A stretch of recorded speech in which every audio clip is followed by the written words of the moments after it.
dancing. Dancing is one of the most therapeutic, energetic, stress relievers that we have available to us right now. One of the most beautiful benefits is that you're moving. You're caught up into the moment. You're listening to the music. That beat is vibrating. You are actually exercising, but you're not thinking about it. You're burning calories, but you don't care. You're so caught up into the moment. Another beautiful benefit about dancing, it's a stress reliever. Because see, our body, it holds on to stress. And one of the areas that it holds on to is in our hip area, because we got that psoas muscle, upper part of our abdomen to the mid part of our thighs. It's one of the largest muscles in our bodies. It also holds the most stress. So what are you doing when you're dancing? You're moving those hips, you're gyrating, you're caught up into the moment, and you're relieving stress in that psoas muscle. So dancing, another beautiful benefit is your tremoring. Why is tremoring so important? Because did you know that when animals, when they get out of that flight or fight mode, when they've been caught up into that predator chasing them down and they get away, do you know what animals do? They shake it off. They get rid of all of that adrenaline, all that extra energy that's just hanging out in their body. They shake it off. Did you know that dancing allows you to do the same thing? Oh, we have forgotten the beauty of dancing. We got so caught up in those dollar bills and people looking at us and being objectified that we forgot the beautiful benefits that it does for our nervous system. The true currency, dancing. The importance of movement and dancing. Dim the lights, I smell your black perfume. Oxygen, I breathe your every move. Maybe we could take off to the moon. Maybe we could take off to the moon. So today's show is an ongoing discussion and conversation that we've had over a series of different episodes dating back almost 8 years ago. I believe we should have the difficult discussion all the time, without judgment, without condescension, and with the implementation of objectivity. We have to be objective, when having these types of conversations. It's important. This show is about religion. Everybody is afraid to have this conversation and this discussion because we've been programmed in such a way to just be followers and not researchers, to just be followers and accepting and believers without being inquisitive. I think we have to be inquisitive if we really want to have an in-depth relationship with what we call God. Today's show is going to be powerful. It's going to be insightful, and it's not designed to offend or disrespect anyone's belief. It is designed to get you to think, to challenge everything you thought was true. If we don't do that today, we failed at our mission. I respect religion, but at the same time, I understand that there's a broader understanding, and it can be had if we endeavor to go deeper. On the next ZoWhat morning show, we'll be talking about the God Fraud Show. Bible flaws versus flawless Bible. We got to have this discussion. I encourage you to tune in to TRadioV.com, 11 a.m. Pacific Standard Time, 2 p.m. Eastern Standard Time. And let's have this discussion. And after it's over, let's continue to have this discussion. I appreciate you all, and I'll see you shortly. ZoWhat out.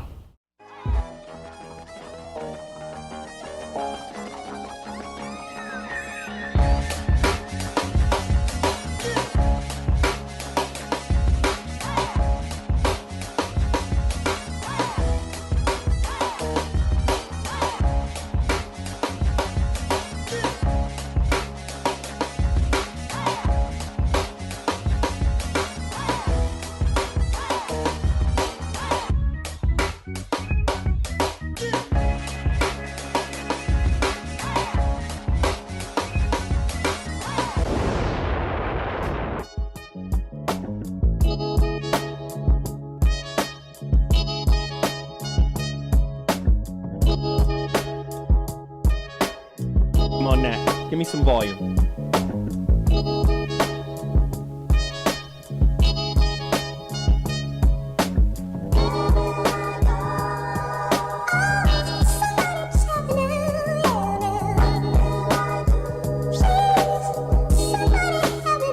Where will I go?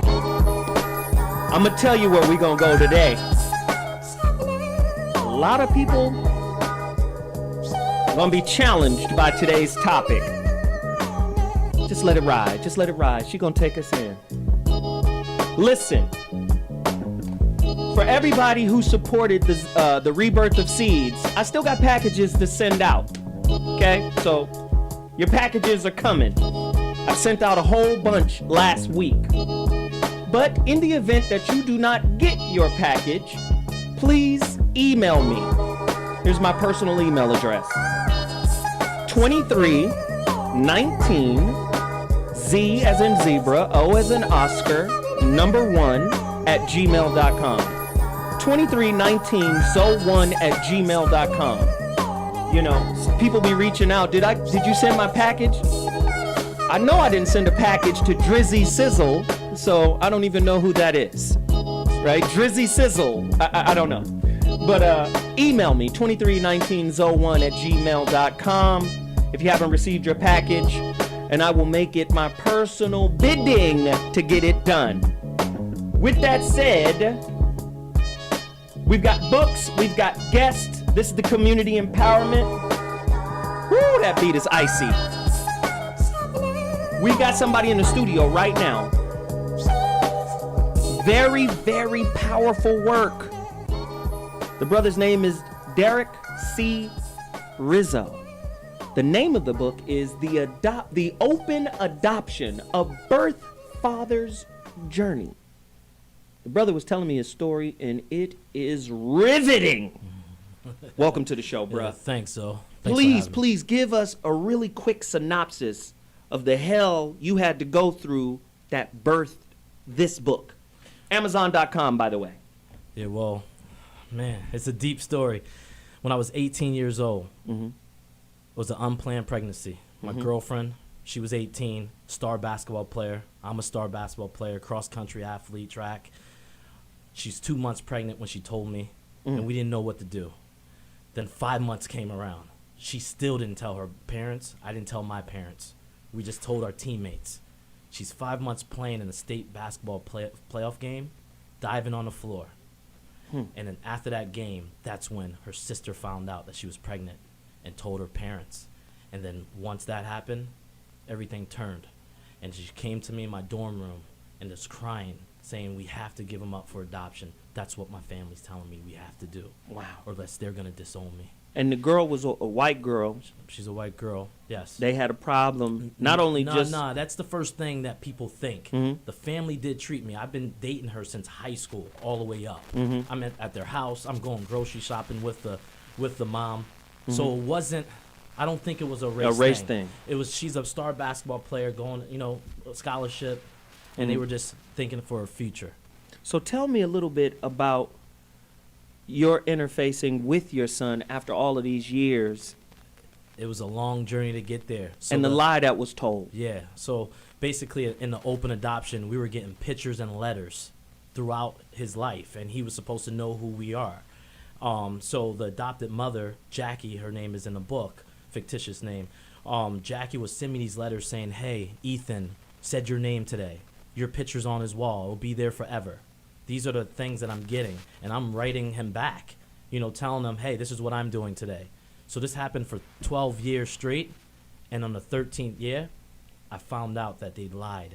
They never even told him he was adopted. So he didn't even know you. He didn't know me. He never heard of my name. And the relationship is still strained. And it's still strained. It's a way that I get to him. I finally search for him, and then he ends up knowing. And the only way you were able to find him was because of a unique spelling of his name. Through the grace of God. I give God all the glory. When I was 18 years old, I sat there and signed his name and said, can you please keep his first name? We're not allowed to know the last name or where they live. But they promised me, and they kept that promise. And then when I spelt the name, Ethan, his name is in the book. So for example, Ethan spelled with a Y. And you know Ethan's not spelled like that. Right. So I spelt it, and my girlfriend said, "Why are you spelling it that way?" And I said, "Why? Because God's telling me, what if one day we need to search for him?" And then that's It's what interesting. happened. You were telling me during the break that the birth mother doesn't really want to know him and doesn't want to be connected to him, but you do. Yeah, the birth mother, after 2 months, she stopped the agency from getting letters and pictures while she was in college. She couldn't take it. She said, I can't take it. Wow. So I went ahead and kept my promise and kept sending letters and pictures and being a part of his life, which the letters never got to him. The Open Adoption, a birth father's journey based on a true story. Derek C. Rizzo. You really got to go to Amazon.com right now. Call to action. Purchase this work. Very powerful story of a birth father's journey. Listen, I don't bring a lot to you, but when I do, I need you to support it. I need you to run there, get it, and get this perspective. This is a powerful work. I will be reading it myself. The brother autographed it to me. Thank you, man. I appreciate you coming on the show and sharing your story. Now, on to the homie. Sean Collison. The 7 Keys to Love. Unlock love on purpose. With gratitude, happiness, and more sex. Listen to you. What we got cracking in this book, brother? Talk to us. Man, I'm just talking about Zo. It's good to see you as well, man. Always, man. Always. Ultimately, I do on a daily basis divorce, custody, child support issues. Yes. So what I've found is that ultimately there is an A game in town. And if everyone had more gratitude, forgiveness, appreciation, and understanding that we all operate on the same accord. So the 7 Keys to Love is designed to help those looking for relationships, in relationships, or to enrich their marriages and have success, and also a way to learn how to communicate. Wow. Hey, and they could get this where? Amazon.com. The book is available. Just type in the number 7 Keys to Love on Amazon.com. I have videos on the website at 7keystolovebook.com. Amazon.com. Write a great review. Make sure you go. If you have any questions regarding the 7 Keys to Love, divorce, child support, or custody, send me an email. Get to your boy Zo. A friend of Zo is a friend of mine. Hey, and that's real. He's taking care of a lot of cats who are in, dire straits, dire situation, myself included. He knows what he's doing. He cold with it. Y'all got to support him. And this is my copy, right? Yes. He didn't want to give it. Did you hear that? Zo is accurate on what he's saying. I got to tell Zo's listeners and viewers are the most loyal viewers and listeners that I've ever come across. And as a matter of fact, I have helped and been of service to a lot of Zo's listeners and viewers, and they keep in contact with me and help negotiate and strategize when they're dealing with child support issues, problems, issues with the other parents, and we resolve a lot of issues. So Zo's show, I want everyone to really understand, it is an effective program. You guys are listening to something that is really effective, and I just want to congratulate you for being a supporter of the Zo Williams What Show. Thank you, brother. I appreciate that, man. I really do. And I appreciate the fans. Y'all know the family. Bobby Glanton Smith, Real Men Don't Play, at realmendon'tplay.com. Go get your copy right now. Please support the brother's work. Just Listen, my co-author is a co-host as well. Dr. Mark Goulston. He's an international best-selling author. Guy doesn't really have to be here. He wrote the intro, or the foreword to my second book that's getting ready to come out, The Relationship Dismount. How to Stick the Landing When Leaving a Relationship. Very powerful book on breaking up. Dr. G wrote the foreword to that. Please go continue to support the guy's movement.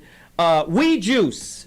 Please support the We Juice movement, black-owned business. The brother juices and puts together all of these different products for our health. We don't even want to talk about diabetes and heart attacks and all of that stuff and obesity in the black community. This brother has a nutrition-based business. Go to WeJuice.com. Very, very powerful platform the brother has, and I want to continue to support it here. Also, because we're doing a show on God today, I want you to go to cdbaby.com and get the CD lecture that I put together a couple of years back called The God Class Volume 1. You can get a digital download right there at cdbaby.com. Street Scholar, the God Class, Volume 1. This is a lecture that I did. It has music. It has meditative sounds to it. But I am walking a young man through the process of understanding religion and all of that. It's very powerful work. Go there right now, the God Class, Volume 1. Also, blackmastery.com. We're going to challenge your beliefs today, so we need a belief buster in your life. This sister put together a neuro-linguistic program narrated by Iyanla Van Zant that uses subliminal suggestion to undo negative beliefs that are black-centric, that are exclusive to black folk. What? It's that powerful. Please go there right now, blackmastery.com. Also go to urbanroyaltees.com. Brother sells t-shirts.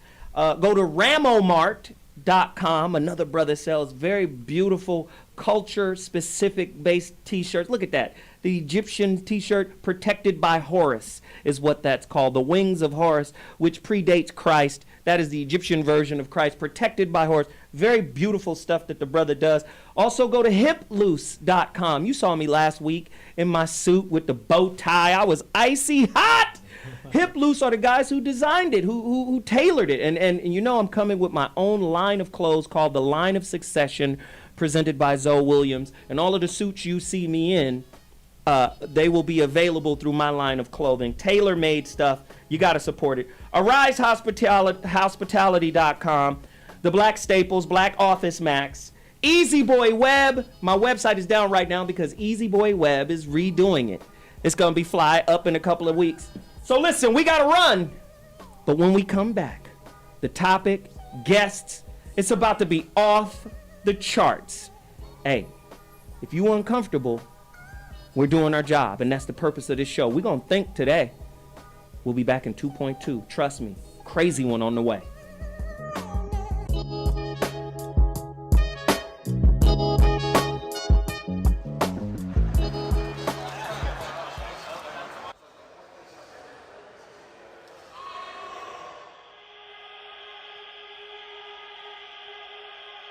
Right about now, we're into the last one for the Clips and Die. So I want everybody to make some noise for the Clips and the Die! Stand up, power, the back, for the different time, and the wine, and the way. Stand up, power, the back, for the different time, and the wine, and the way. Hell with the limit, we with the bar, head with the bar, run the top, bring some wine, and the gun on top. Wine with the back, we go, die, with the DJ Clips, die, with the DJ Clips, die, with the DJ Clips, bring some wine, and the wine, and the let's take up another one, go, let's take up another one, go. Hey, hey, hey, hey, hey, hey, hey, hey. Let's go. Yeah. Represent now, where you representing? We want you to make go. Hey, hey, we want you to make go.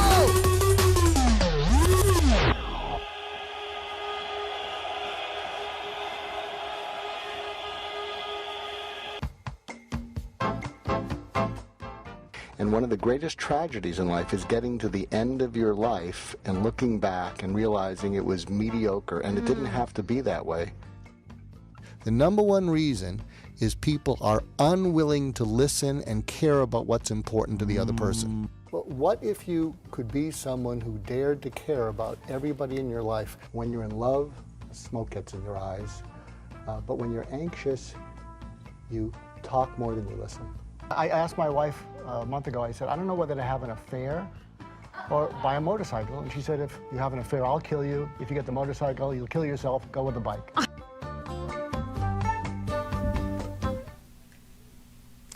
So read my lips. God didn't create man, man created religion. And the reason for it is because there's no such thing as human nature. All there is animal nature and the human potential to rise above it. But long ago and far away, and it's getting even reborn now, is that more and more people don't know how to rise above their animal nature. And I think there were some wise people way back when who said, unless we find some way to give them a step to pause, everybody's going to kill each other, and we're going to be like animals. It's going to be survival of fittest, and we're all going to go down. So I think man needed to create religion to enable them to try to develop, to maximize their human potential for not acting from their animal, because there's no such thing as human nature. And again, I'm not here to offend people who think the reverse, that God created man. I think it's one of those chicken and the egg things, and all those chicken and the egg stories, it doesn't really matter, which came first, as long as it's working for the betterment of everyone. And with that said, the doc has set us up for today's show. The topic: the God Fraud Show.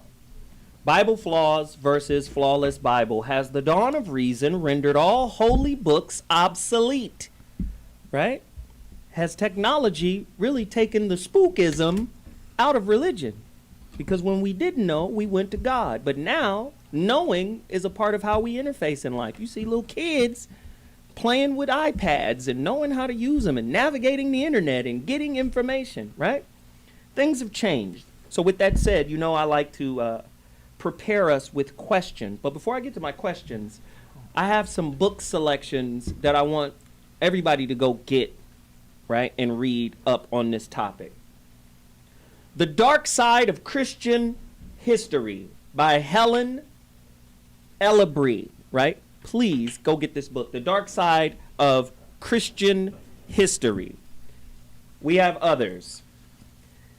Ancient Egypt, The Light of the World, Volume 1 and 2, Gerald Massey.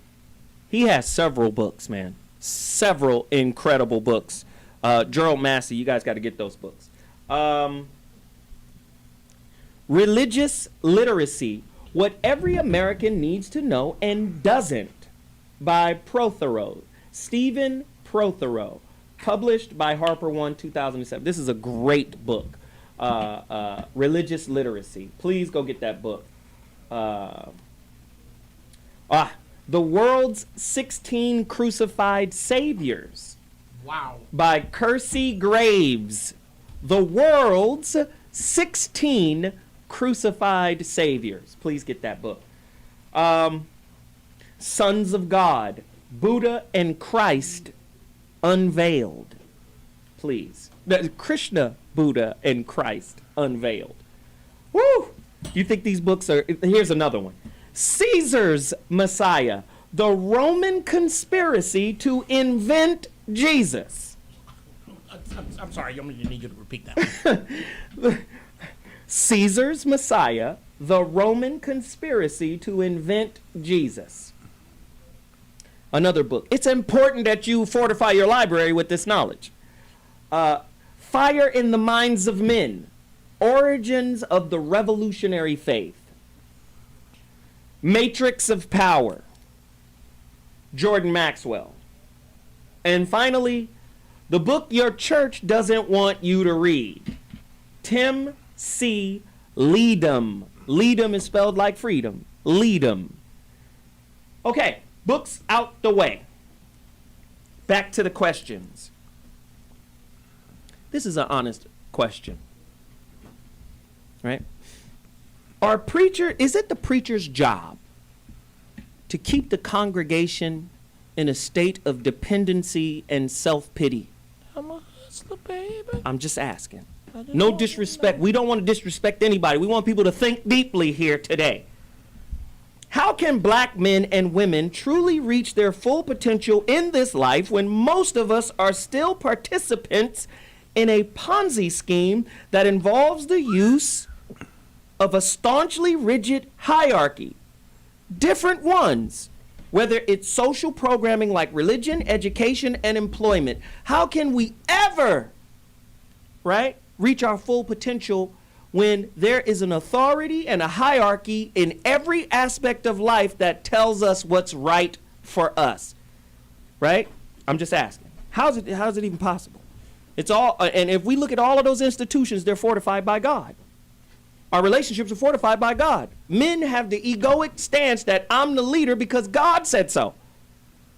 And none of us ever question, right? None of us, listen, if you're a follower of a belief system and you're not a theologian, you're not really a follower, right? The followers know what they're following.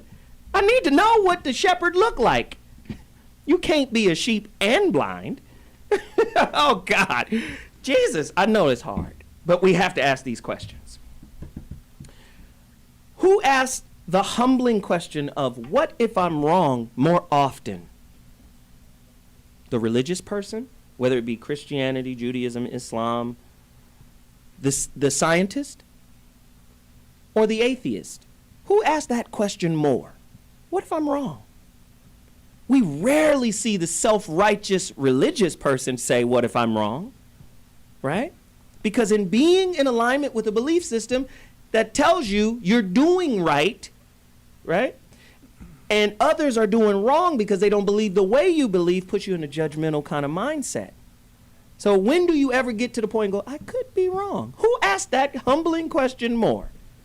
I don't know.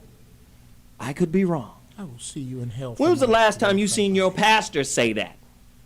I could be wrong. I'm just saying. When was the last time you seen your imam, right? Your imam for Islam, right? Or your kohen for Judaism.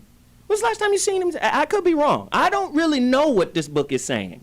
I'm using the best of my ability, discernment, my feeling for it, whatever. Would he lose his flock if he said that? 855-878-4652. 855-878-4652. Again, I'm taking phone calls too. You guys got religious questions, you can call in and ask us. We're going to try to do our best, right? Got you. We got one of our special guests is online right now. The Pope and selling indulgences. You got the Pope on the line? No. Oh. No. Shit, there we go. Welcome back. Welcome back, Jeff. I'm just saying, is it possible to sell forgiveness and pardons? And if our religious beliefs are based on hierarchies, then it would make sense that every other aspect of our lives are based on hierarchies too.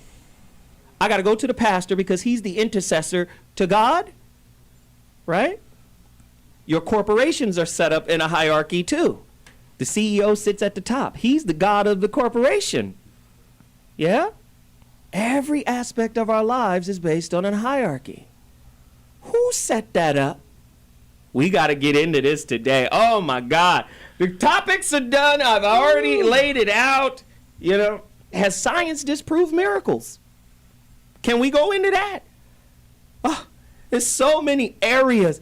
Why do black people who spend trillions of dollars, we will spend $1 trillion next year, only 1% of that money is spent on books?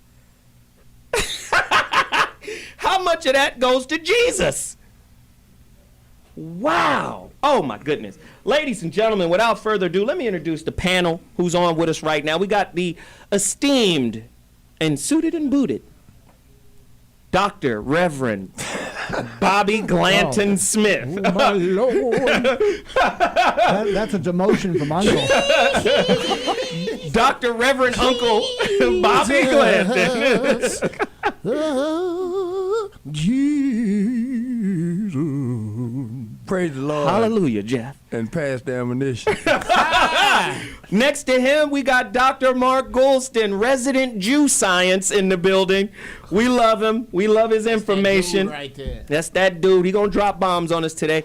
Next to him, Jeff Brown on off of a 2-week hiatus. Hey man, it wasn't a hiatus. He was handling business. I handling business. Business.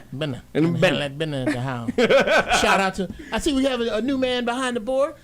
Shout out to Timmy Hendricks back there doing his thing. What's going on, brother? It's a brother. Yeah, Timmy Hendricks, Jimmy's little brother. Jimmy nephew. Or sideshow corn on the cob. Let me tell you something. You see that? I love that hairdo. That's a hairdo that don't say, you know what? Fuck a regular job. I'm selling incense and pit bull puppies out the back of my car. The one with the ring around his eyes, $50 extra. Oh my God. And on the line, on the phone line today, who's going to join our panel? Dr. Reverend Phil Valentine is on the phone. We're going to get some science out today. Yeah. We're going to deal with some science today. Phil, you on with us, brother? We'll get him when we come back. He's on the line, though. We're going to get him when we come back. We're going to take a quick break. When we come back, we're going to take phone calls. We're going to take information. We're going to deal with God today. Holla at you in a minute.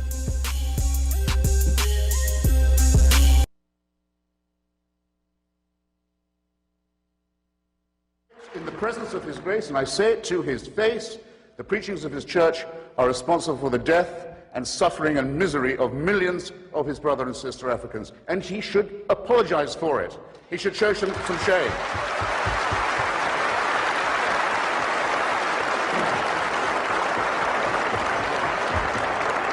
For condemning my friend Stephen Fry for his nature, for saying you couldn't be a member of our church. You're born in sin.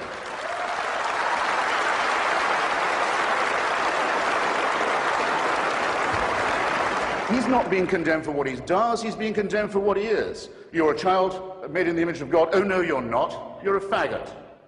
And you can't join your church and you can't go to heaven.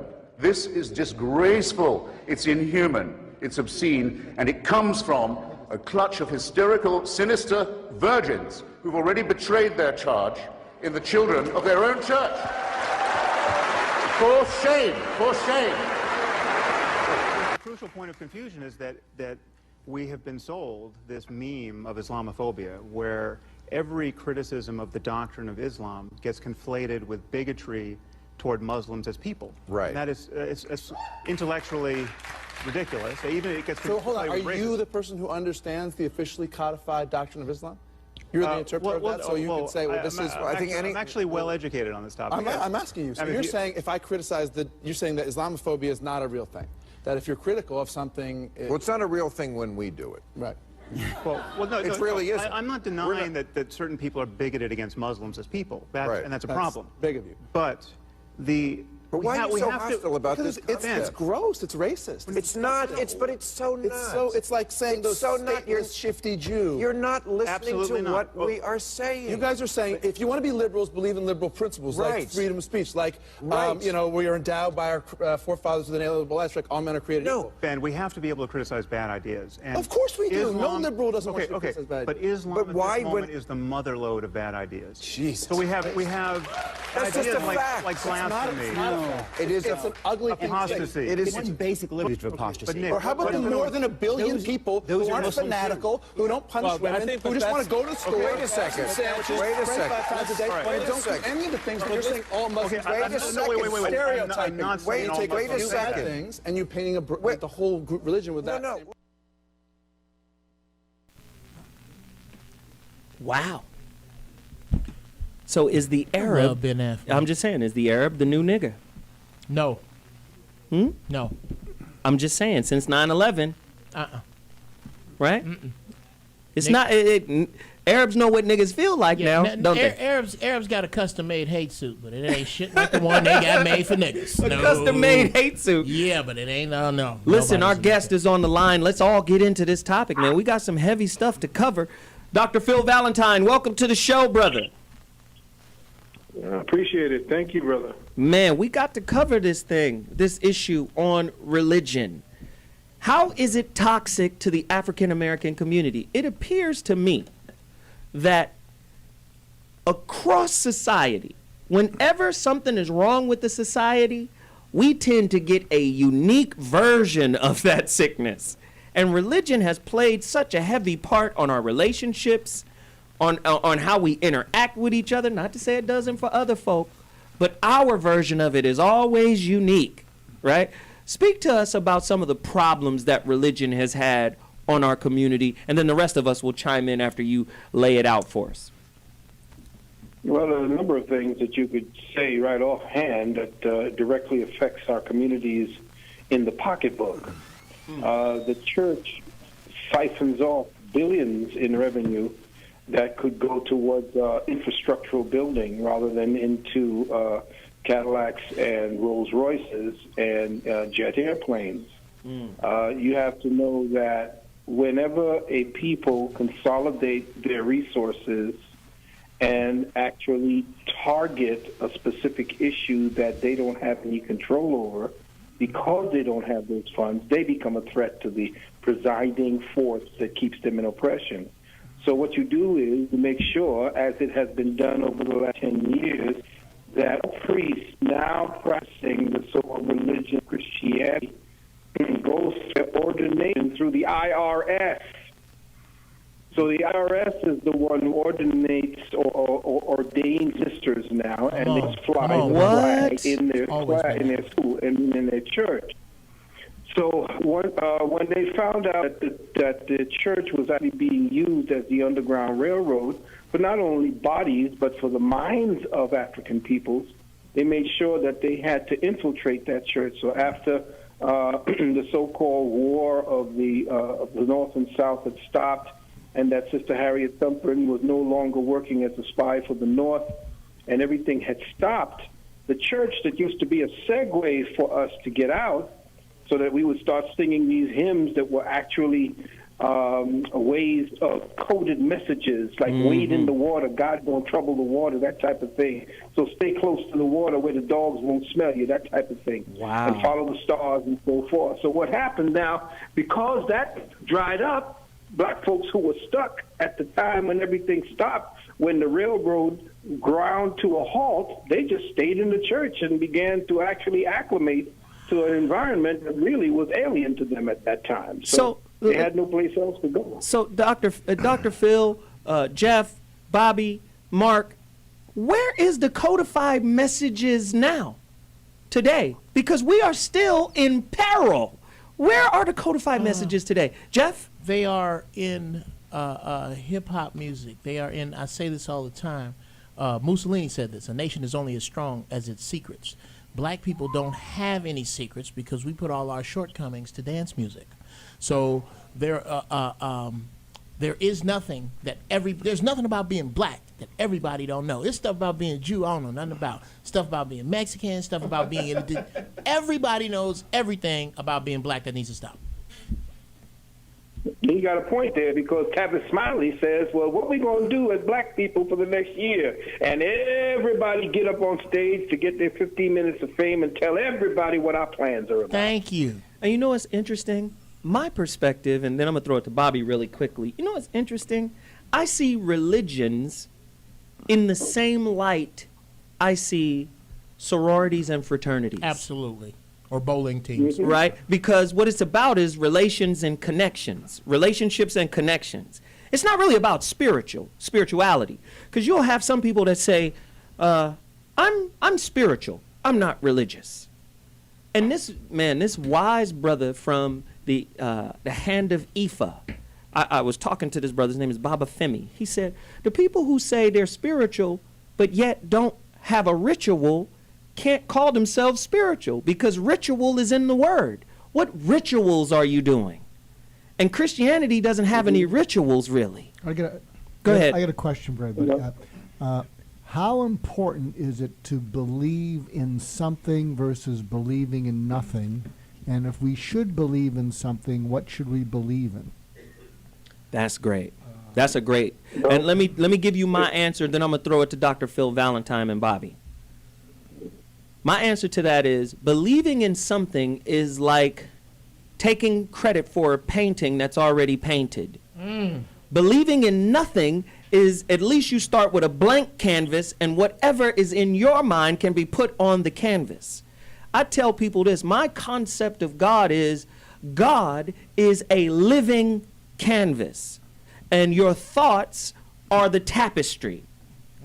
Do you understand what I'm saying? Whatever the thinker thinks, the prover will prove. Thoughts are constructive and creative. And if you haven't challenged the thoughts that are already pre-programmed in your being, then guess what that leaves you? That leaves you a societal robot who is reacting or reenacting something that was already put in you without challenging it. What's interesting about this, I wrote my book on listening, and one of my favorite quotes comes from a British psychoanalyst, and he said the purest form of listening is to listen without memory or desire. And what he meant by that is when you listen with memory, you're listening with a past personal agenda that you're trying to plug the world into, and when you listen with desire, you're listening with a future personal agenda, but you're not listening to what the world is and its essence that it's trying to communicate to you. Bobby G? The longer I live, the more I believe in spirits and spirit. And I say that in this construct of growing up in a small town in Tennessee and being immersed in the gospel, so to speak, growing up in church and all of that, and being taught to fear God. Went along with the program most of my adolescence, and as I began to question organized religion based upon the practitioners of organized religion, I evolved more into a spiritual being who believed in a spirit, because I can't get away from the fact that there's just too many complications to the human experience that I can't explain, but exist. But for the grace of something, go I. Because I've been in so many situations where I lived and other people perished that I cared deeply for. And I've seen situations turn overnight from good to bad, bad to good. And there's a force out there that governs, I think, indiscriminately. In other words, I don't think God is punitive. Ah, yes. You see, I really don't believe that. How could you be God and punish innocent people? You know, you see some people that just, they work hard, they go through all these changes, and they never seem to get a break.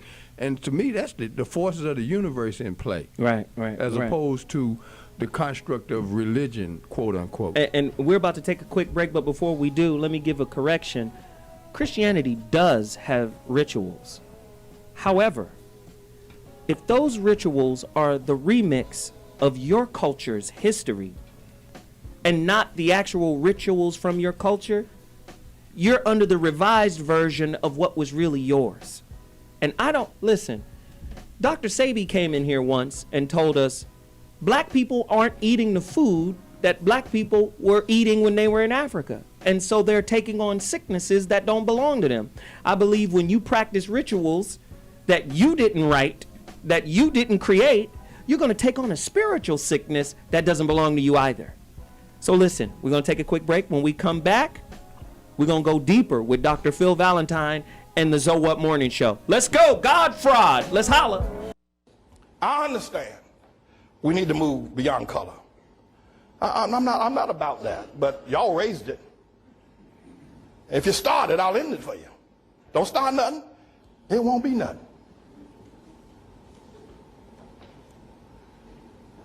But we got a problem. Black people got a problem. Now we can move to color blindness and always look at the man by the content of his character, never the color of his skin. I'm down for that. You get my vote. Yay and amen. I'm for that. But before we get there, we need to hear some truth. Black people and white folk. Black people got a problem. And it's a God problem. When black people see the world, I don't care. You can train them. You can train a black man to be a physician. You can train him to be an astrophysicist. You can train him to be a lawyer, but you can't train him to understand the world. He doesn't know. I'm telling you. There's not 2 cents worth of difference between a mass murderer. There's not 2 cents of difference between a petty thief that's locked away in prison than a black doctor when it comes to understanding the world. Listen, you listen to me. We got to deal with this. And we need to begin to acknowledge it, talk about it, ask God to help us, because only God can help black people where they are. Black people had Africa, that big old continent over there. They never built one boat that was seaworthy. Not one. There's not one monument in Africa, in all of Africa. I know you're talking about Egypt. Egypt is not Africa. There are no great cities that were built. Even before the first colonization of white people coming to the shores of Africa or the slave ships, black men built nothing. No sewer system, no houses above one level, and none of them made out of stone, all of them made out of grass and wood. Black men, before the white man ever got to Africa. Now, listen. In the entire hell. Now, listen. This dude is powerful. There's a hole in time. No, this dude is powerful. He has a tremendous following. He even has the 3 letters behind his name, PhD. Poor, hassled, and depressed. Check this out. And he's teaching this. This dude here. If there's a hell below, he's definitely going to go. Dude, there's a hole. This is my only proof that there's a hole in time.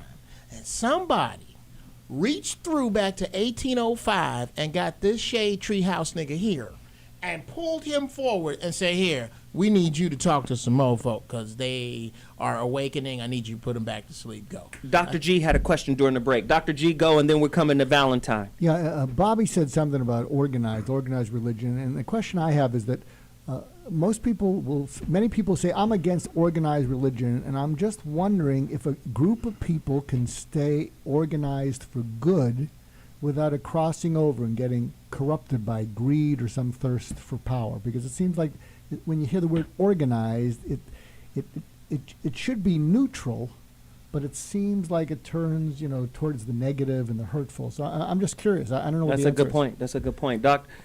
Bobby, you wanted to answer that, and then we're going to Dr. Valentine. Well, I think there's a very important relationship between organized and organic.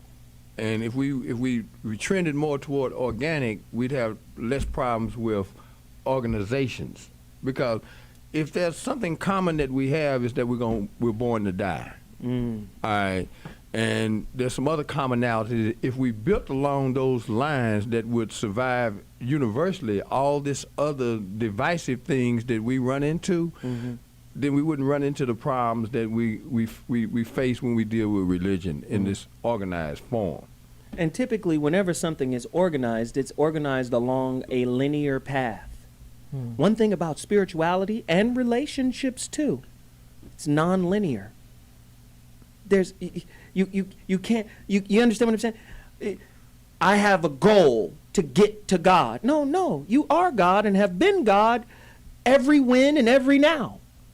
Do you understand? Like, you don't have to get to what you are.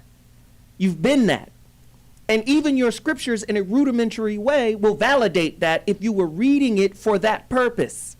Remember, whatever the thinker thinks, the prover will prove, and you've been programmed to be not only a sheep, but one who is blind.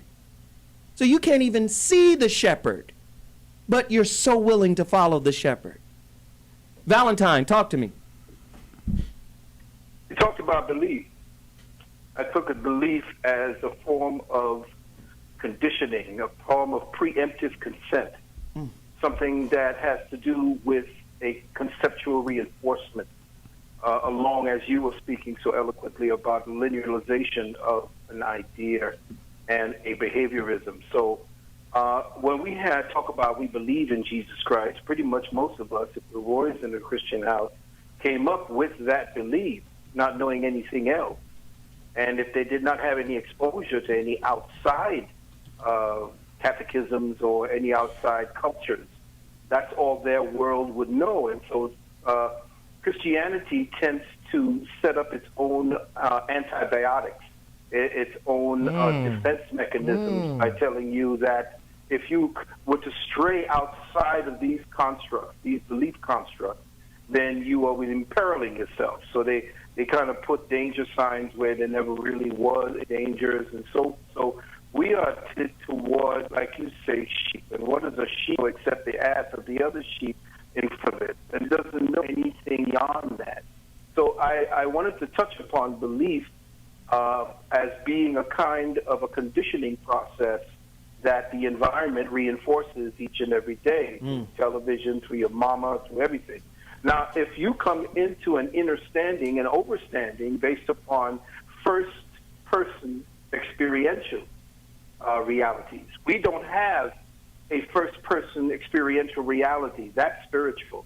We only are dealing with a second person, a second-place referential reality, which is some guy called Jesus is supposed to be giving us some kind of vicarious atonement through us believing in him. So we in the African community, or in this society alone, are only conditioned through second-hand experiences based upon hearsay, what we hear teachers say, what we hear mama say. But when we leave all of that, which we are told not to, which we are made fearful of, we come into a first-hand experiential reality, which then now becomes something that you touch with your microbes, with your own atoms, with your own molecules. Wow. Christianity, religions, and so forth is always about imposing a second-hand experience on you, and you now, because there's nothing else to experience beyond that, you now accept it as a first-person reality. Wow. They make the intercessor all important. I'm going to go to Bobby right after this quote from my favorite philosopher, J. Krishnamurti. One is never afraid of the unknown. One is afraid of the known coming to an end. Indeed. Indeed. Bobby, speak on that. Well, what I do know is in 60 years, I've come to one basic conclusion. That is, there's only two principles that are irrefutable, right and wrong. And innately, I think I can always say that at some point beyond the age of enlightenment, I knew when I was doing right and I knew when I was doing wrong. Now, however I shaped that and molded that or qualified it or disqualified it, somewhere inside of this body, this mind, this spirit, this soul, I knew when I was doing right and I knew when I was doing wrong. And I can remember when I first questioned formal religion, it started with Jesus and the story, the biblical story of Jesus. And the inconsistencies with what Jesus did, allegedly, and what the practitioners were doing. Right. Jesus had a craft. Jesus had compassion. And he didn't pick a day of the week to practice his craft or his passion. But you know where the confusion comes, Bobby? You just hit on something very powerful. And it speaks to the point you made before. Jesus was compassion. Jesus was forgiveness. Love. But his daddy was punitive. And if God is punitive, how then can the parishioners that follow a punitive God not be? This is why unforgiveness is, and this is how I wrote this in the book, unforgiveness is like a time machine that only goes one way, to the past. It keeps you holding on to it, right? Most of us don't even follow Jesus in the way of compassion. God in the way damn. of unforgiveness, or in the way of forgiveness. Most of us don't even do that. Hippity hop, mob stop. Did anybody hear a time machine that only goes backwards? Can you imagine every day you wake up this last week? Oh my God. That's okay. That's brilliant. Thank you. Please do not talk to me while I'm high. I can't deal with it. I mean, I'm not high right now, but when I'm high, I can't deal with that. Every day I wake up, it's the day before yesterday. Oh my God, But that's most people. This is why they can't see. We live in a culture that's quick to get over something, but not get through it. No, I'm over it. I'm over it. No, you're not. That wound has a security team that's better than Obama's. Wow. Apparently, that wound is protected. Yeah, right? But a lot of people function that way because when you get deeply wounded, you just want to survive while you're getting wounded, and then when you get past it, sometimes you think, I don't know how I made that through. If it ever happens again, I won't make it through. It'll destroy me. So a lot of times it's kind of like I wrote a book on PTSD, post-traumatic stress disorder, and I want to redefine it more accurately as re-traumatization avoidance, because a lot of people, when they've been deeply traumatized, all their symptoms afterwards are an effort to avoid being re-traumatized because they think the second blow will kill them for sure. Wow. Dr. Phil Valentine, do you think that religion contributes to our post-slavery traumatic disorder? It tends to forgive the transgressor and does not allow for closure. In other words, when we start speaking about closure and we talk about the reintroduction or the revisitation of our trauma, Christianity is constantly telling us about somebody who got their asses whipped and nailed to a cross, and that he was continuing to forgive. And listen, just because you got whipped and nailed and castrated, you can end up forgiving. So then, if you now accept this religion that says that Jesus has absolved you of all sins, just go ahead and dip your face into this water, and I absolve you of all sins. Everything that's going to be happening from now on is within the blood of Jesus. You've been washed in the blood of Jesus. Everything has been forgiven.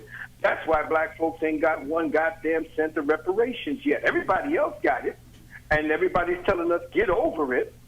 But now everybody who didn't get over it, the Japanese, the Jews, everybody got reparations for what it is that was done as an injustice, so that there was closure.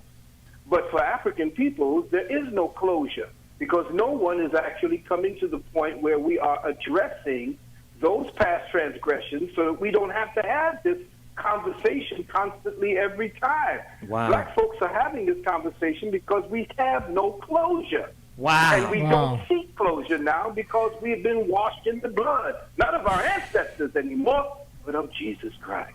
Wow. Wow. Listen, we got to take a quick break.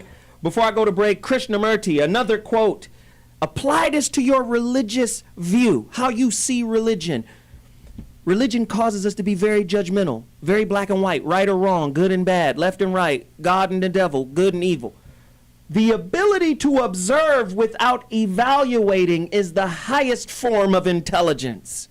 Seeing things for what they are, not for what we think them to be. Oh, this might be good for me. How many times have you found out that something you thought was good for you was actually toxic? Just because it felt good didn't actually mean it was good for you. And converse, just because it felt badly doesn't necessarily mean it was bad for you. Again, you can't just break life down into some linear black and white movement. Everybody likes to do that, but guess what? That tends to attract the conflict you're seeking to avoid. When we come back, the God Fraud Show continues. Hot heat! We'll be back!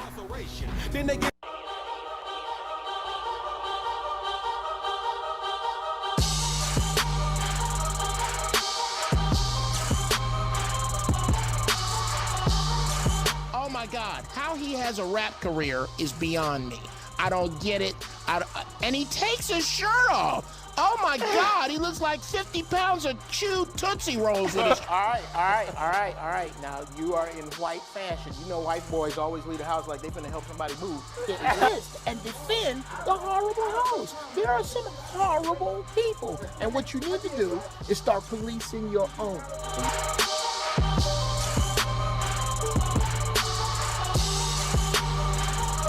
I want to start this out with shout out to Tim Alexander, his family in the passing of his father. Love out to y'all, comfort out to y'all, rest in peace to his father. With that said, religion. I was carried in church as a baby. Come on, you got to search far and wide to find a black atheist. We all have been indoctrinated with this. My problem became, as I like to say, most black people are born Christians. It starts to unravel when they learn how to read.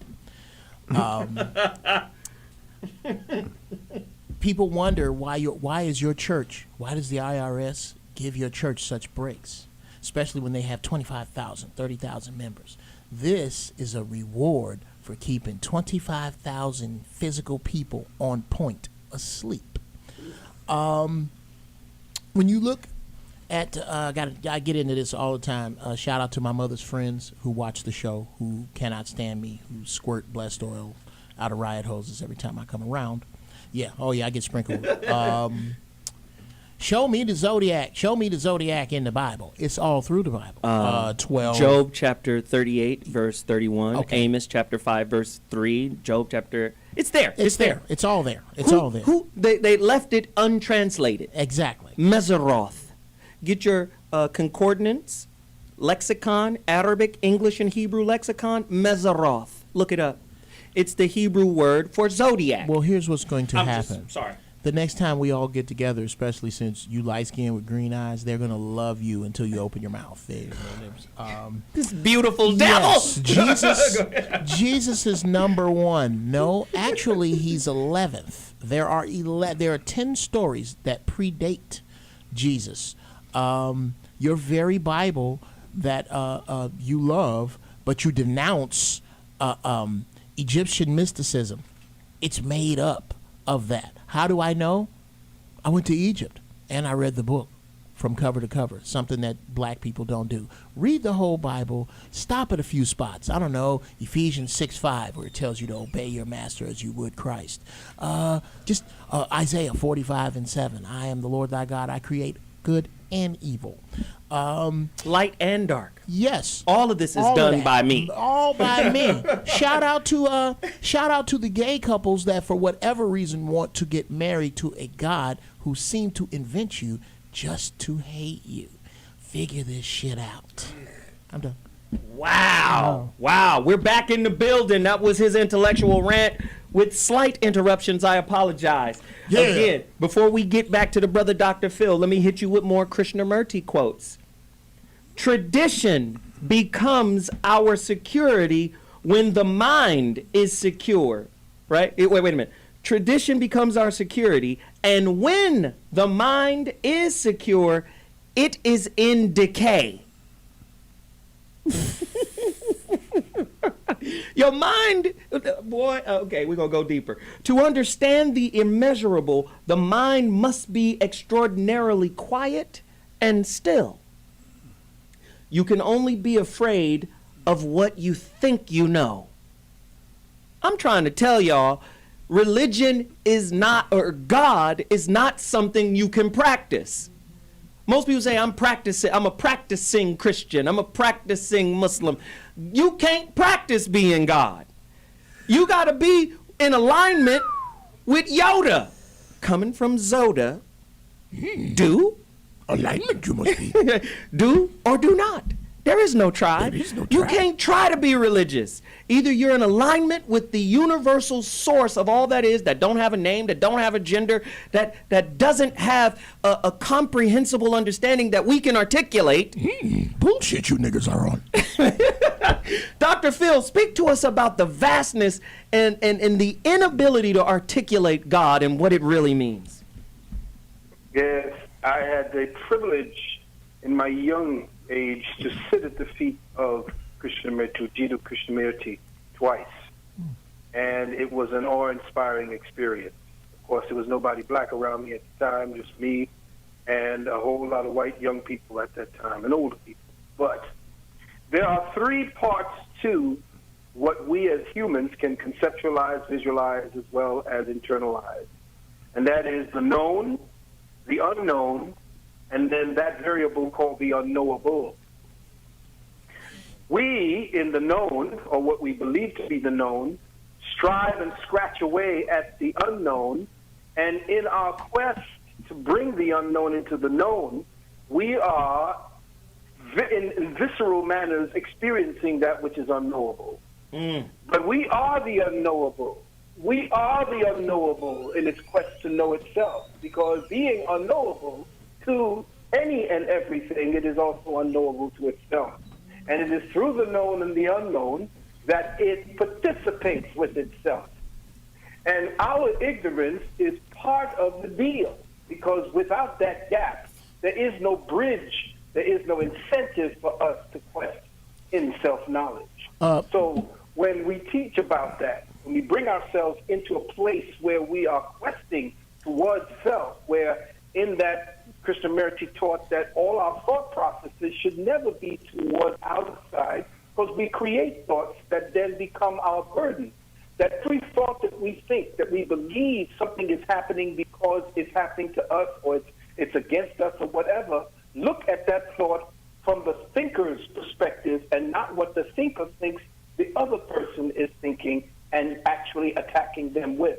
So what Krishnamurti is saying is that your thoughts, if you are allowing them to go out of yourself and to take root in something that is an illusion, then you will be trapped in that illusion. But if you, Dr. Phil, through the observer, curve that thought back to yourself, you will see that it is actually you that is modeling your own world. Dr. Phil, I gotta ask, man, when are you coming?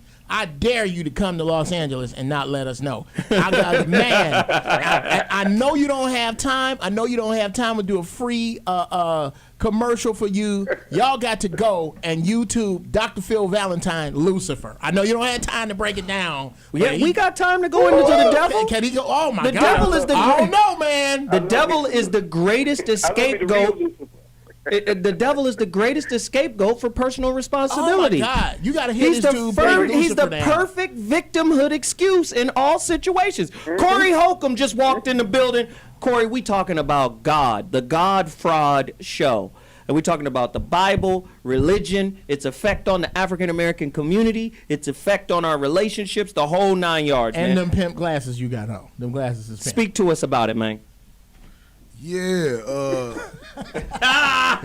if it wasn't for God, right now, I wouldn't be here today. Ain't that what black people say when they get right when they get the award? Giving honor to God. Right. They give all the credit to this God, and the main thing I always get into arguments about with my brothers and sisters is I tell them, everything you telling me right now is something that somebody told you. Ooh. Yeah. I call them the regurgitators. You are forcing your family tradition on me. I don't like that. Oh, listen. Everything is secondhand. Right. That's secondhand. We got a powerful sister on the phone right now. Before I tell you her name, let me give you another Krishnamurti quote. The constant assertion of belief is an indication of fear. Oh, God. That's dope. Come on. I got Krishnamurti on deck. Now, is she with us? Where is she? Veronica Conway, call us back. We need Veronica on this line. Call us right now, 855-878-4652. Listen, let's go back to our initial conversation. I claim the devil. Again, people are afraid of the devil. Listen, you got the word devil. It's English. First, let's go back. Let's talk about belief and faith and all this, man. Belief, the root word is Latin, be lie.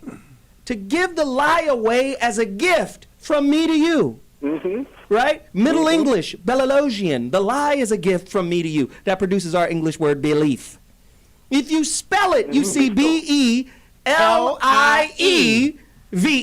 The root word of believe is lie. Let's understand that first. The next step is we've misconstrued or misunderstood what faith actually means. You don't need to believe the word faith, they use the book of James all the time, the faith of Job, and listen. Though he slayed me. So what is faith without works? Right? Let me give you that one real quick, and then I'm gonna come back to your question. Faith, fact beyond a doubt. The word iman, imani. We name our kids Imani. And that's the Arabic misinterpretation of amun, amen. And we end our prayers with that. It means fact beyond a doubt. We got to be able to talk about this stuff. Corey, hit us.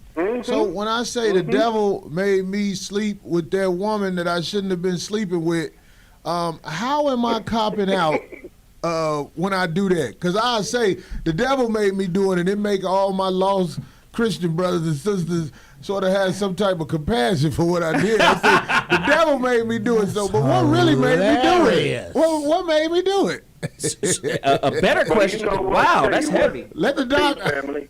What did he say? If anybody is black folks, if there's any God that any black folks supposed to be following, is Lucifer.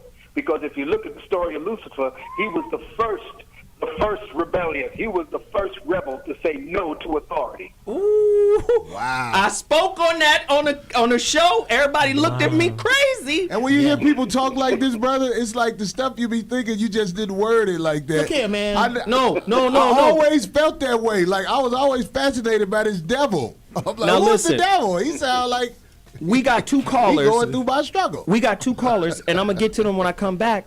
But the brother just said something that's powerful. Lucifer, the light bearer, Illuminati, illuminated, Buddha, the enlightened one. Light is associated with knowledge. They've made knowledge evil. So when the knowledge stood up and said, no, I don't believe that, he got turned into the devil. Listen, you can't be intelligent and be a sheep and a follower at the same time. We'll be back. ZoWhat Morning Show. We'll be right back.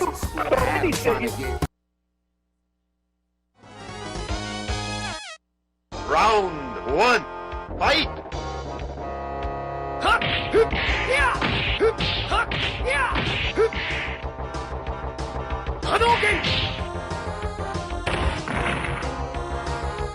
HuriKane! Hadouken!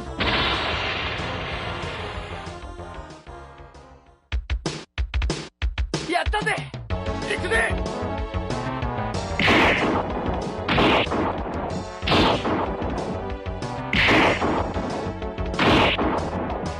Perfect! You win! We know that the one constant in the universe is change. But why are blacks, in particular, seemingly stuck in a state of non-progress and rhetorical suspension, refusing to accept that our mythological beliefs are simply products of what was introduced to us by our enslavers. Blind faith and logic don't mix, and literal interpretations of the Bible, coupled with excess emotionalism in church, has encumbered our collective abilities to think logically and practically. Believing stories such as Joshua making the sun stand still, along with the story of creationism, has ruined our cosmological understanding. When they lifted him up, the S-U-N went out, for the S-O-N was on the cross. When they lifted him up, the sun blew the fuse and refused to shine. The moon, blood pressure went up and dripped down in blood. When they lifted him up, the stars had a nervous condition.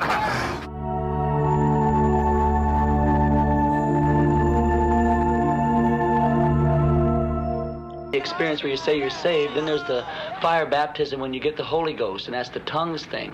And they love to work people over. You've got to like shoot in on this. When you see people gathering around people and start laying hands on and praying with someone, you've got to like come in with the camera too. It's very important because they'll be laying hands on someone and the poor person will be saying, you know, thank you, Jesus. Now this is a person that's already saved, but they're getting the baptism, and someone will be standing there going, you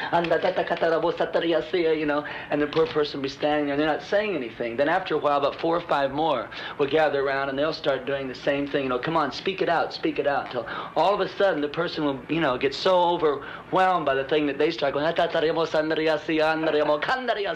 know, and the next thing, you know, oh, that's it, you've got it, like they feel good, we got another one, you know. Then they'll go on to the next person. Thank you, Jesus.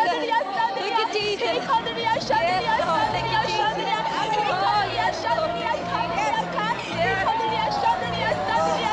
a good sound, boy. Thank you. Coming from you, I find out where that dove went. Well, that climax on that dove was it. I like that. I got that when I was down in Texas. Wow. Yes. Listen, we got callers. We're all back right now. But y'all see what's happening.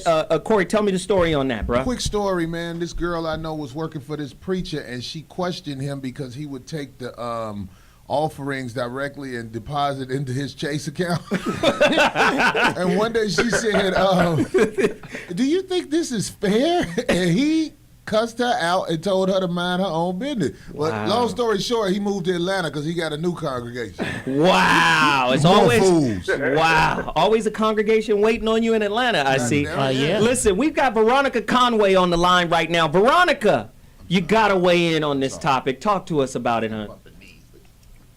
Hi everybody. It's great to be here. And so I'll say this, you know, I've been blessed to sit at the feet of many wizards, spiritual masters.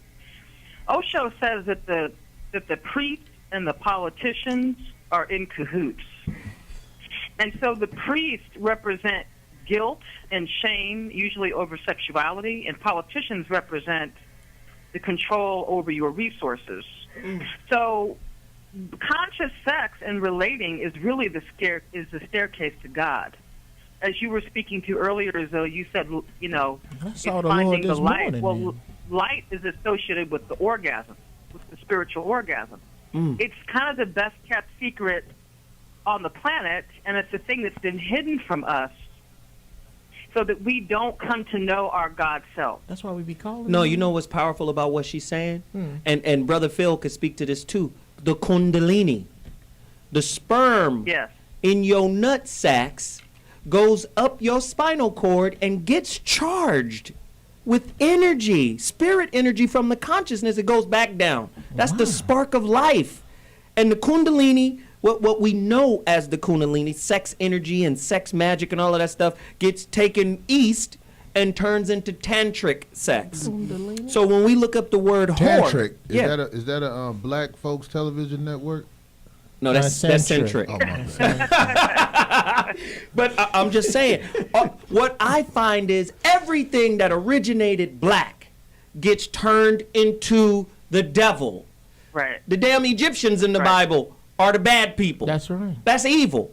When you look at the TV show Supernatural, with the two white boys going around helping people, or Constantine, which is the new show with this comic book exorcism. Constantine, right? on NBC. This guy is using Egyptian symbols that Negro Christians have been taught to fear as evil. Ooh, should have come in a Chevy, should have come in a Cadillac. I rebuke you. So what they've done is took your knowledge of self, your culture, and made it evil, recontextualized it, brought in the dirty Pal Gasol version of Jesus, Cesare Borgia, and told you to worship that while they still hold on to your beliefs, which gives them power. The power that was inherently and ancestrally yours. Mm-hmm.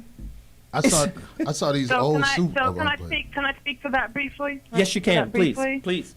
See, there's a spiritual moment in any deep spiritual walk. There's a moment when we come here, there's a moment where you decide away from yourself and your soul in favor of approval, in favor of safety and survival. And the moment that you do that, the moment that you decide away from your God's love, it's usually a moment of terror. And you divide from yourself, and the church goes in and exploits that inner conflict. That's the exploitation. Wow. Church is like insurance. Insurance is based off of anxiety. What might happen? Correct. Church is just the like monster pimp game, man. Yes. You're going to pay for what might happen. You know what? You might get into an accident, and you might go to hell. So you might as well jump over on this side of the fence. Listen, we have a caller on the line right now, Nico from Pasadena. You want to ask myself or Dr. Phil Valentine or any other panel a question? Let's go. Okay. Just wanted to say, real quick, Nico. Nico, real quick. Dina Love. Go ahead, Dina Love. I just wanted to rep my city real quick. Dina Love. Go ahead, finish. Well, I thought I had an interesting perspective to add to the argument because I kind of come from the other side of the spectrum. You were talking about like hierarchy earlier in the show, and yeah, I was just wondering, like, is there really a hierarchy if there's this relationship with you and God? Like, say again? Is there a hierarchy relationship with you and God? No, if it's just you and God, like if you have a relationship and it's just you and God, like is there a hierarchy in that? And that's a great question. Really, I want to throw it to Phil. Phil, answer the brother's question, and then I'm going to come right behind you, and then the rest we can all pile in. Dr. Phil, you on with us? Yeah, I'm here. Did you hear the brother's question? No, I was on hold. Okay. His question was, is there a hierarchy between you and God? That's what he said, right? Y'all heard that? Hierarchy, yes, there is a hierarchy. It's your doer, your thinker, and your knower. Your knower is the hierarchy between you and that concept of perception that you internalize as well as condense into what you call God. But there is a hierarchical thinking process, and it depends on which one you want to focus on and the one that you become immersed in. Do you become immersed into the doer? Do you become immersed into the thinker? Or do you, in that way that Krishnamurti was speaking about, using your attention and your observer, deal through the knower? And through the knower, there is no way for you to be tricked as you are tricked with the thinker and the doer. Good point, good point. I tend to think this way. There's only you. Nothing else. There's a higher you and a lower you.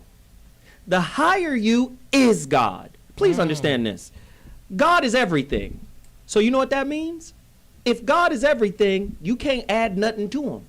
So it is what it is. There is no predestination. God is. That's what God is. And when you're in your lower self, that's when you're in your weaker self. That's when you're in your weakness. That's when you're in your, I need to know, I need to figure out, I need to understand. But God is you. There is no delineation or separation between you and God. You just have to be able to see it from within in order to access. Yeah, but you can't pimp like that, see? Okay? We're going to put evil on one side, put good on the other side, and put we gonna stand in the middle, and all of y'all are by default evil, and then I'm gonna charge you 10% to get over here on the good side. That's the way. The intercessor creates the hierarchy. Corey, take us to break. Go. In my opinion, when you do whatever you do inside, there's something talking to you. When Absolutely. you ignore the side that is moral, it becomes easier to listen to the side that's pulling you down. In fact, you almost can't hear the moral side when you keep listening to the side that pulls you down. That's it. Regardless. When we come back, Dr. G is going to lay down some heavy Jewish white science on us. We'll be back at 2.2. Holla! You want the blessings of God? Christian, they're not yours because of the work of Jesus. No. Tithe! Give money and you'll get the blessing. If you don't, nothing for you. What has happened to the gospel of grace? These charlatans have turned it into a gospel of works. And they have put people, wow, have they put people under bondage. This is one of the most disturbing things you might ever see. Well, I be out walk on this money. Woo! Woo! Woo! Woo! Get some anointing. You put some up here. Woo! Man. Woo! Put some money. Put some anointing on this money. You put something up here. You put. Woo! Prosper. Prosper, I said. Hey. Woo! Woo! Woo! Glory to God. Hallelujah. Hey!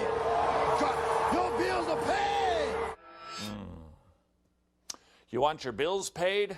Throw money at their feet so they can dance in it. What do you know? It's a prosperity gospel with a string attached. That string is works, and that means it's no gospel at all. Well, this is my rap about piddling preachers who don't teach scriptures and are really false teachers, money-loving thieves who fleece the flock. That might be painted a lot. But for tithing, they quote Valentine. That was made for TV. Dude, no, that's what's up, dude. Say, man, this is a real situation. No, wait a minute. That was made for TV. Nobody actually. Your people are hurting so bad. They threw money on the stage. They need answers, and they will accept. And they that walk as across one. the money and then put it into the bucket. Absolutely. And let me just say, I want a church called Fool Fellowship. Full fellowship. Reverend Corey preaching out of the book of Corinthians. Corinthians. So again, let me just say, there are some churches out there that do good works. Where? And let me just say, because I mean there are. Where? In terms of, like, there was a church my mother went to. And let me just break it down. Nigga, you can find good in a church. But no, here the point. The point is, because I'm gonna double it back. The point is, they provided for the elderly. They gave them food. They gave them rides homes. If they needed their bills paid, they can come and say, "Hey, you know, I'm struggling with my cable or my lights, my money back, whatever." Right? But let me talk about the dependency of that, because I got to a certain point with my mother where I said I love my mother enough to not try to teach her what I know. Wow. So let me pull back, because whatever comfort or solace this provides for her, I don't want to disrupt it with the truth.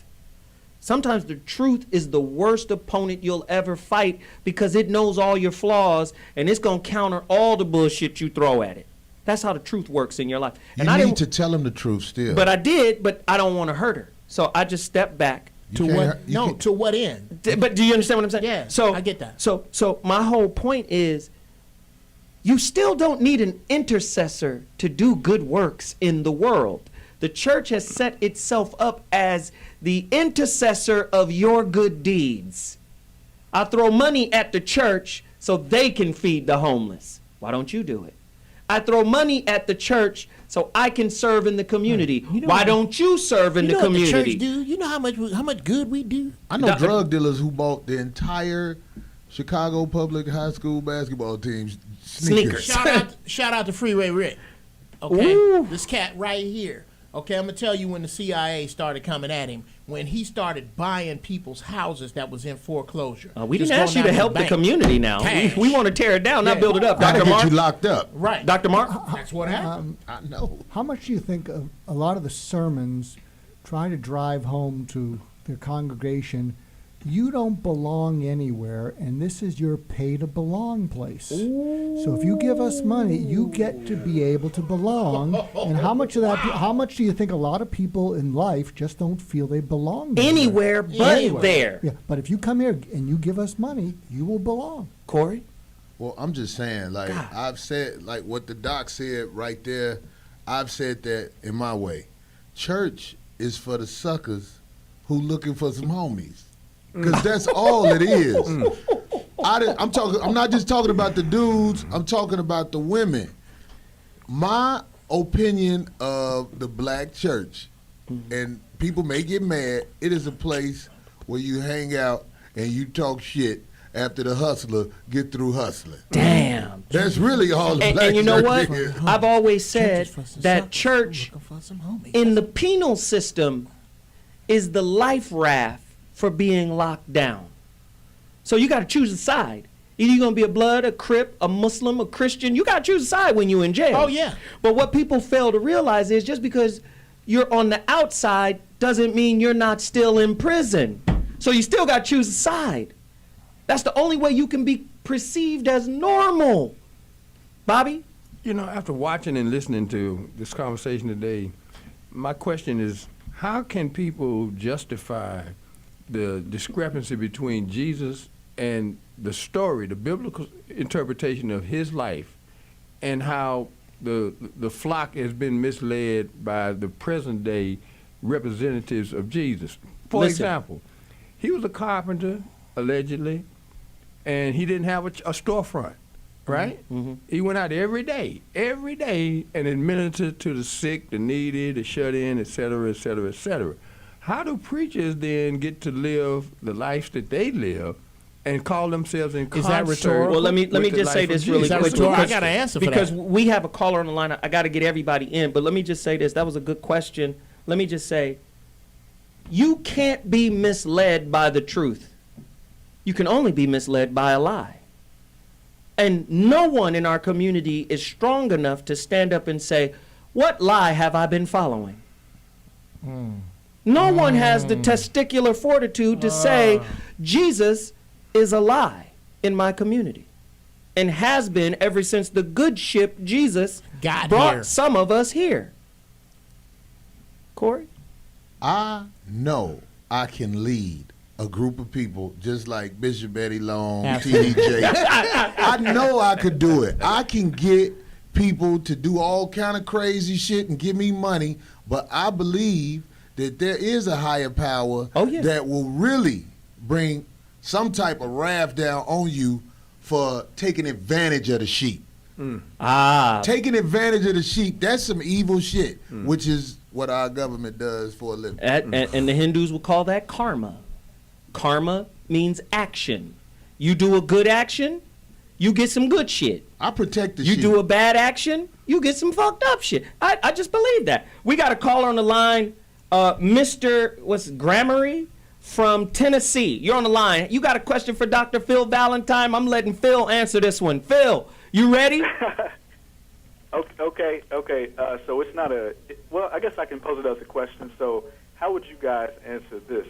Because I pose this to my Christian friends, and they find it very alarming. But I tell them that when it comes, I'm Lucifer when it comes to the truth, and when it comes to lies, I'm Satan.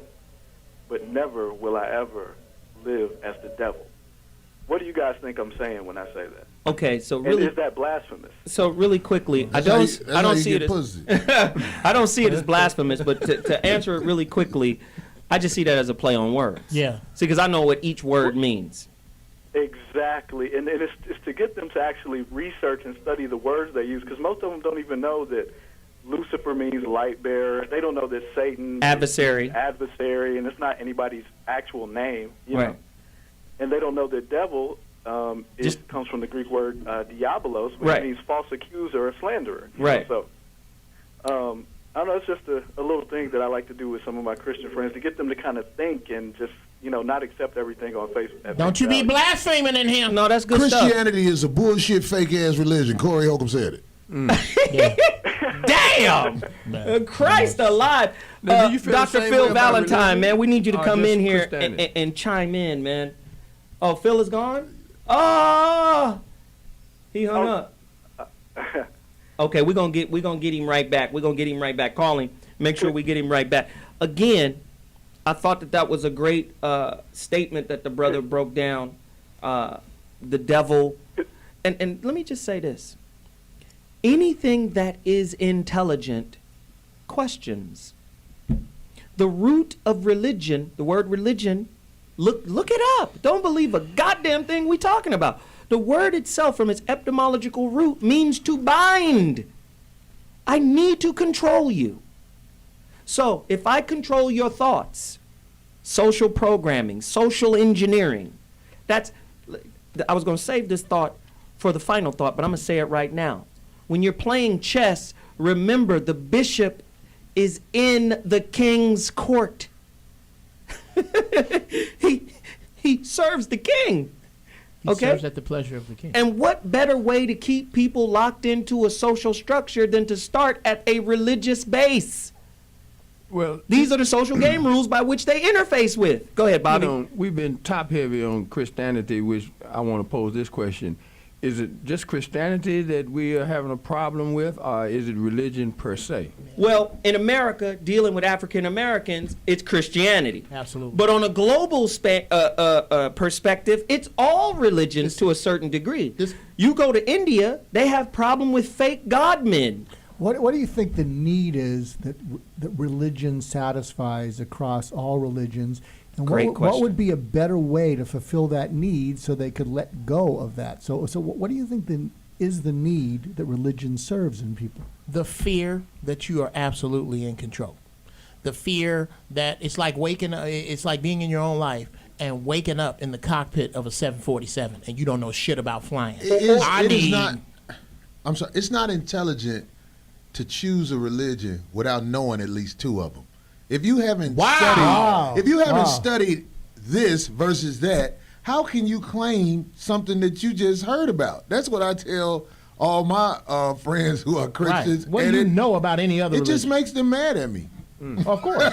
They just get frustrated. But how the fuck can you claim Christianity if you don't know Islam? Hit a Christian with facts and logic, and they will hit you right back with warm and fuzzy. Listen, if they give you false education, why would they give you true religion? Whoa. Do you understand? If every aspect of your life is monitored, controlled, metered, and they're not, listen, knowledge is the real currency, not the fake debt tickets. Knowledge is the new money, baby. So if I got you chasing the debt tickets instead of knowledge, do you understand? We'll be back. Got to take a quick break, ladies and gentlemen.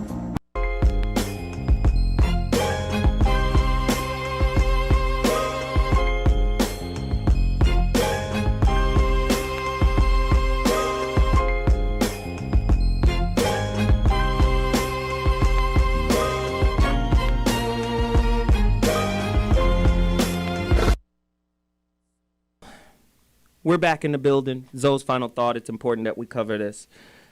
Like I said before, we have to control the narrative, our narrative. If we do not control our narrative like other people control their narratives, right?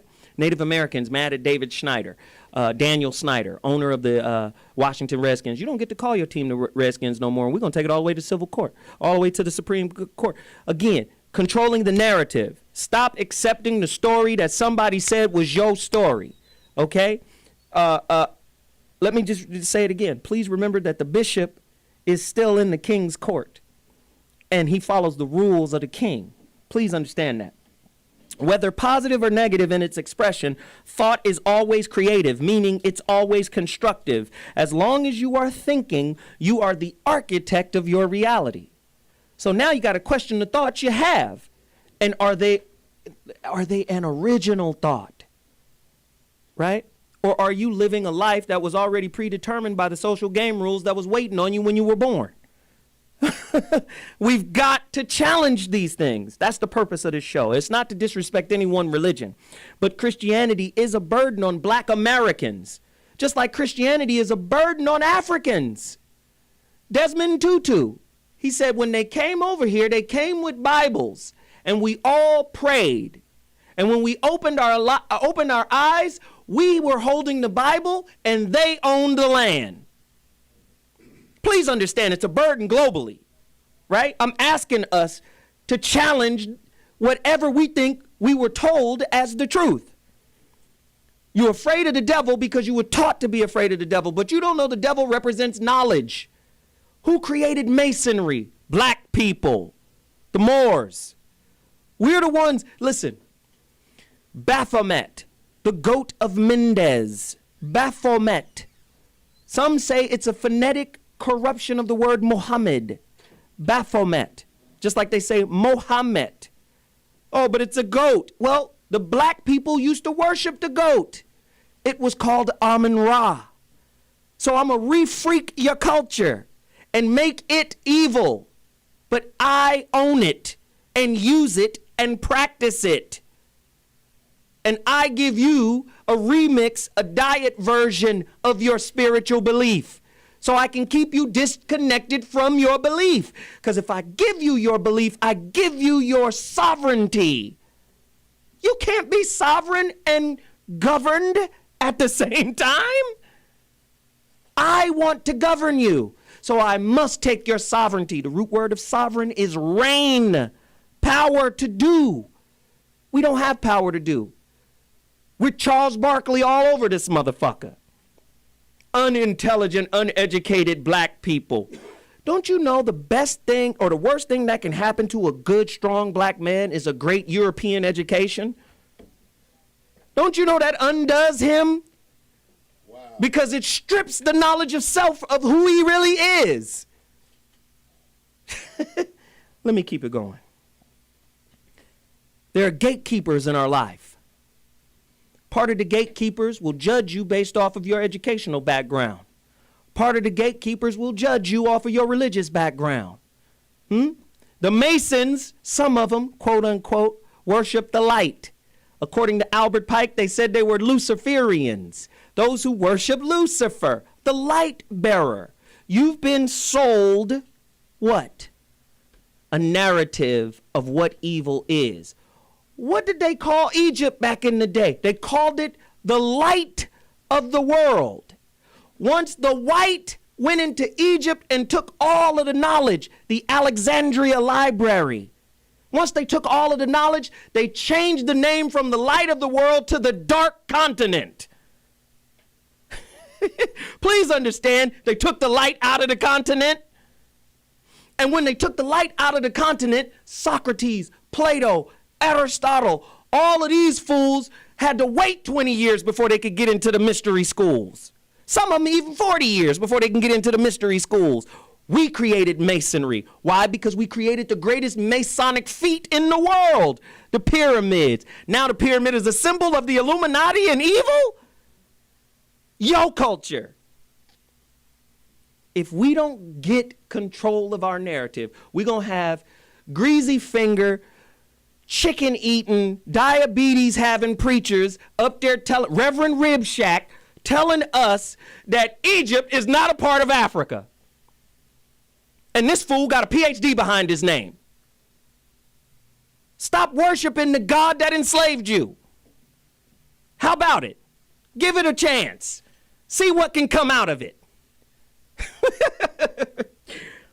I know, I'm sorry. Forgive me. I just want to say, man, that's my final thought, and I love you all, but we got to do better. We got to study. We got to show ourselves approved. We can't accept anything that everybody says. We got to challenge everything. We got to challenge the pastor. If your pastor don't speak the language of the Bible, and I'm not talking about King James, if he doesn't speak Amharic, if he doesn't speak Aramaic, if he doesn't speak Ashuric, if he doesn't speak Arabic, Greek, Latin, if he don't know the word, he don't know the word. He don't know. He just know how to behave in a reverend-like way. Jesus. That's money. That equals bread. We got to do different. We got to do different. We got to be fearless. With that said, that's my final thought. I'm sorry. I'm just turned up right now. Let me do this real quick. Everybody around the table, I want everybody to tell everybody where they at. Starting with Phil. Dr. Phil Valentine, can you please tell people how to connect with you and get your books and get your information and resources? Talk to us. Will do. And by the way, if he does not know how to speak Medunetia, and he does not know the Pertem Heru, which is where all the Bible and all that good stuff Word of came God. from, then yeah, you need to leave him alone. Yeah. Medunetter. Please tell him what that is. Medunetter, please. The Medunetter, that's where the word nature came from. It is the divine word, the word of God, they called it. It is the word, the speaking, the language, the so-called hieroglyphs that you see on the walls of ancient Kemet. It is the language that we're speaking, and we at our university are revising that language. We are bringing it back to life. It's no longer a dead language. It's a living language here at the University of Computer Sciences, and we teach it to adults and to children as well. Wow. And if they're interested in dealing with our university, we teach metaphysical psychology, classical naturopathy, and the Medunetia. We also have, for the children's section, which is the Institute for Self-Mastery, we do tutoring for children and homeschooling as well. Beautiful. So if you're interested in not only that, our vaccination exemption packages, if you're interested in dealing with nutritional consultations, as well as metaphysical consultations, just call us at 800-847-1291. Again, 800-847-1291, or go to uksnow.org.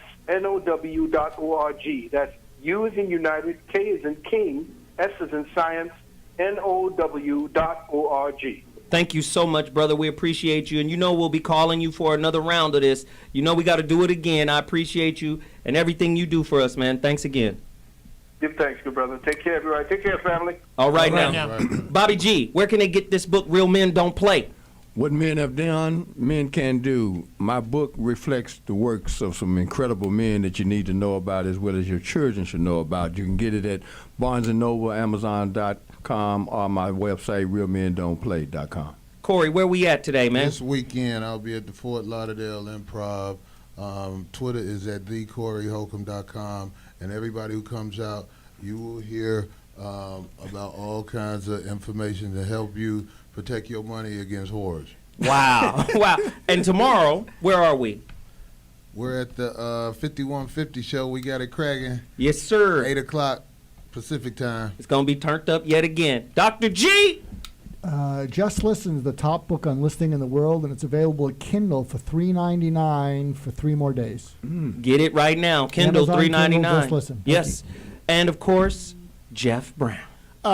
Get Jeff Brown Wrong Ass Shit on iTunes. That is my comedy album. This Saturday, I will be filming the Doritos Doritos commercial competition commercial that will win. Good job.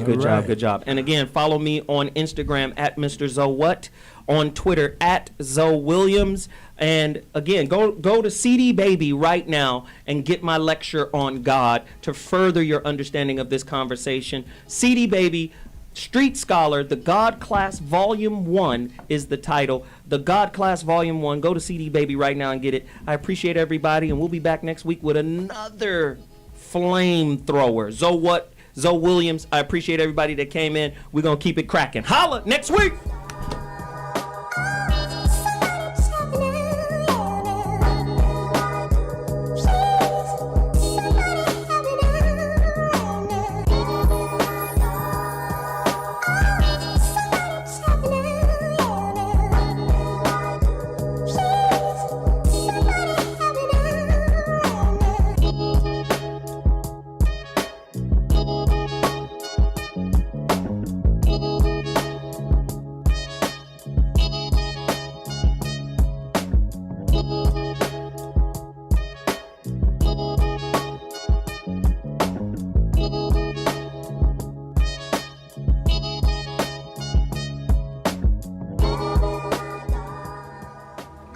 You are watching T-Radio V.